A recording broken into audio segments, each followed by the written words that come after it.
미국과 한국이 도로와 철도로 연결됩니다. 아직 북한과도 육로로 연결이 안 됐는데 무슨 황당한 소리냐 하겠지만 실제 계획되고 있습니다. 그리고 이 사업에서 대한민국은 아주 중요한 역할을 할 것이며 일본은 대한민국에 비해서 이 사업에 다소 소외되고 있어 충격을 주고 있는데요.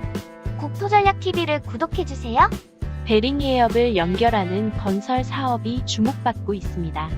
미국과 러시아의 좁은 바다인 베링 해협은 유라시아 대륙과 북아메리카 대륙을 사이에 두고 있는 엄청난 해협입니다. 북극과 가깝고 바다가 험해서 사람들의 발길이 잘 닿지 않는 지역이었습니다만 베링 해협에 다리를 놓는다는 구상이 점차 가시화되면서 세계인의 주목을 끌고 있습니다. 지금 전 세계의 물류의 다수는 북아메리카와 서유럽, 동아시아 이 세 개의 그룹을 연결하는 모양으로 유라시아와 북아메리카 중심의 물류 이동이 이루어지고 있습니다. 대부분의 물류가 선박으로 운행되지만 베링 해협에 다리가 놓이게 되면 상당수의 물류가 철도나 육로를 통해 베링 해협으로 연결되는 다리로 이동될 가능성이 있습니다. 영국, 독일, 프랑스가 중심이 된 서유럽의 물류와 한국, 일본, 중국이 중심이 된 동북아의 물류와 미국, 캐나다가 중심이 된 북아메리카의 물류, 이 세 지역의 물류 모두 베링 해협의 육로를 통해 연결됩니다. 러시아 정부에서는 2015년부터 이 사업을 추진하고 있고 2030년까지 베링 해협 해저의 터널과 교량을 건설하기로 발표했습니다. 시베리아 횡단철도를 미국 뉴욕까지 늘리겠다는 계획입니다. 세계 정부주의 단체들 역시 이 사업에 적극적입니다. 이 사업은 수천조 원이 투입되는 사업이지만 세계 최상위 자원금융재벌, 그뿐만 아니라 막강한 자금력을 지닌 세계 종교 세력 역시 이 사업에 관심이 있어 자금 조달이나 기술적인 부분은 전혀 문제가 되지 않는다고 합니다. 하지만 그동안 러시아와 미국, 서방 국가들 간의 외교 관계가 매우 껄끄러워 추진이 어려웠던 것이 사실인데요. 오바마는 알래스카, 베링 해협을 보호하는 조처를 하고 베링해의 개발을 억제해왔습니다. 그러나 도널드 트럼프가 미국 대통령에 당선되고 분위기가 많이 달라졌는데요. 2017년에는 오바마의 베링해 보호 조치를 해제했습니다. 캐나다의 풍자뉴스 전문 언론사인 버러드 스트리트 저널에서는 도널드 트럼프는 미국과 러시아 사이에 대교를 즉시 건설할 것을 촉구하는 행정명령에 서명하기도 했다는 보도를 내보내며 비용 부담은 러시아 측에서 낼 것이라는 트럼프의 말을 인용하며 보도를 내보냈는데요. 이 뉴스가 사실인지 단순 풍자인지는 알 수 없지만 특히 이 사업은 한국과 밀접한 관련이 있습니다. 한국은 무역 규모가 세계 6위에 달하는 국가입니다.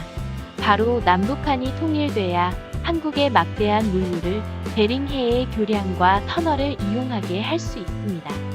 대한민국은 이미 러시아와 철도가 연결돼 있습니다.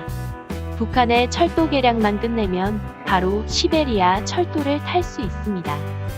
러시아 타스통신은 오는 12월 남북러가 공동으로 한반도 종단철도를 이용한 화물 시험 운송에 관한 논의를 본격 착수할 계획임을 밝혔습니다.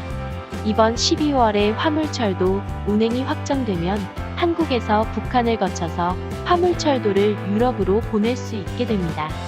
그리고 베링해협 철도까지 완공된다면 한국은 돈 한 푼 들이지 않고 미국과 유럽까지 육로로 화물을 운송할 수 있게 됩니다.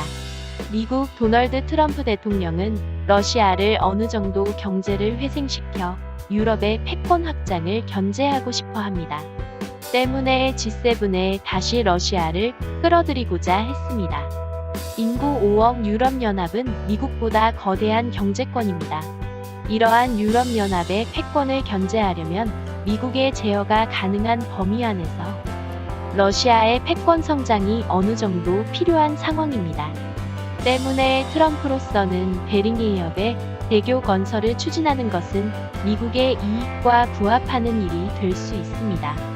최근에 바이러스 사태로 인해서 전 세계적인 경제 공황이 일어나려고 하고 있습니다. 이러한 상황에서는 뉴딜 사업, 즉 대규모 토목 사업을 통한 일자리 확충을 하게 됩니다. 세계 대공황 이후 금문교와 호버댐이 건설된 것을 생각하면 되는데요. 일부 전문가들은 베링해협 토목 사업은 토목 사업에만 직접 고용 인원만 8만여 명에 달할 것으로 추정하고 있으며 간접 고용 인원은 수십만에 달할 것으로 추정하고 있습니다. 이 사업을 추진하기 위해서 건설, 교통 분야에서 막대한 기술 진보가 일어나고 있습니다. 대형 교량에 있어 대한민국은 유럽과 아시아 대륙을 이어주는 길이 4,600km 세계 최장 현수교를 건설하고 있어 해당 사업이 성공적으로 완료되면 대한민국이 베링해협 대교 건설 참여에 유력하게 됩니다. 교통수단도 마찬가지인데요. 미국 테슬라에서는 베링해협에 적용 가능한 하이퍼루프라는 새로운 교통수단을 선보이고 있습니다. 하이퍼루프는 비행기보다 빠른 교통수단으로 육로로 안전하게 이동하는 신개념 교통수단입니다. 최근 전문가들은 하이퍼루프가 베링해협 터널에 적용이 가능할지 분석하고 있습니다. 특히 이 사업은 남북 간의 공동 참여를 적극적으로 요구하고 있어 눈길을 끌고 있는데요.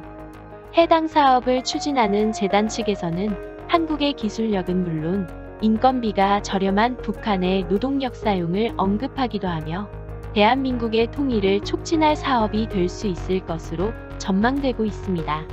하지만 일본은 이 사업에서 다소 소외될 가능성이 높은데요.